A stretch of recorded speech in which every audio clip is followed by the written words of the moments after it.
Ne mami Lilian Mbabazi the beautiful negwe okimanyi nti ebbanga lyonna ndyenkulabidde. You look beautiful and amazing. Hey, Makona, thank you. Obulamu butambula butya musically?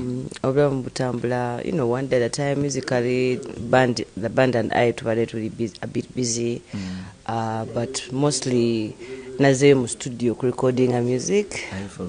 So it's so exciting project zengendo kuba mfulumya. Bwe togera ku Bruce Lee, gwo omu kubali basinga okubeera ng'oli talented, ng'oyimba bulungi, but out of the blue n'ogenda musical break. Why? I think the musical break was needed. First, nasoka nentambulako nengendako e Rwanda nembirayoko. Then bwe twakomerawo mu kiseera kya mwezi okubanga I needed some time okubeera nga nsobola okuhealinga nga sometimes it's hard to okubeera nga oli mu music. Yeah, so it took me a while, but thankfully ekyo ekiseera kyaggwawo kati tukomyewo n'amaanyi. Okomyewo n'amaanyi.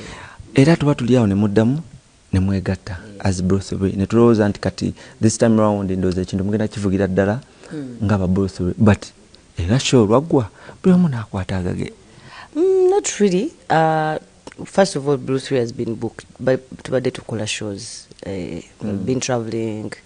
Tukola shows with different organizations. In fact, tunayo show in December, our Christmas special, which will be up close and personal, our local premium Elugogo. And we are going to be performing for you guys. It's with Maestro Band. So it's going to be chakabi. Ekiti okuba nti nno wali stress, wali frustrated, n'ebisigadde bingi, ng'olowooza bingi, then n'okoma ku microphone.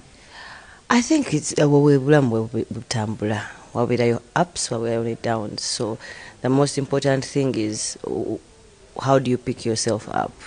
Wekwata otya okuddayo waliwo obadde oba okusinga n'obadde wali. You're a mother. Abaana bali bati? Abaana balungi, abaana bakuze. Sante 15 now, and then Yuzuba is 11. By that time wali ng'oli mu struggling with mind. Abaana wabeeranga wotya nabo? I mean, actually bakuwa n'amaanyi ag'okweyongera mu maaso. Because ebyo bizibu bibeerawo mu nsi naye abaana bo tosobola bibalaga, osigala gw'oli maama. Because moze bwe yafa abantu bangi nnyo baavaayo nga beeyama, nze ngenda kulabirira abaana, ngenda kulabirira kino, family ngenda gikwatako. Bonna abeeyama baabituukiriza oba walina abantu balala nnyo abaakuyambako? First of all, I have yogera sibamanyi. So meets my personal family and friends. BMPT abantu bange bavayo, you know. But of course, there's some people once in a while who used to love Moses who would contact me and say, which was a beautiful thing. Njagala twogere nnyo ku show gye muyina ku December. Yes, now December. We're performing at Premium, and it's on the 17th of December.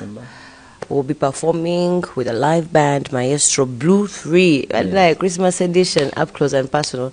It was about very few people, 400 people, so it's very niche. So you have to book your tickets in advance. You have to get your table. Right now, tables are for 1 million, and the normal ticket is 100,000. So get there. Omanyini n'ekimbazalinga omutwe nti mwaddamu ne mukwatagana nga Bruce Lee, which is very good. Ne tukiwero coming. But after performing mukwata ways.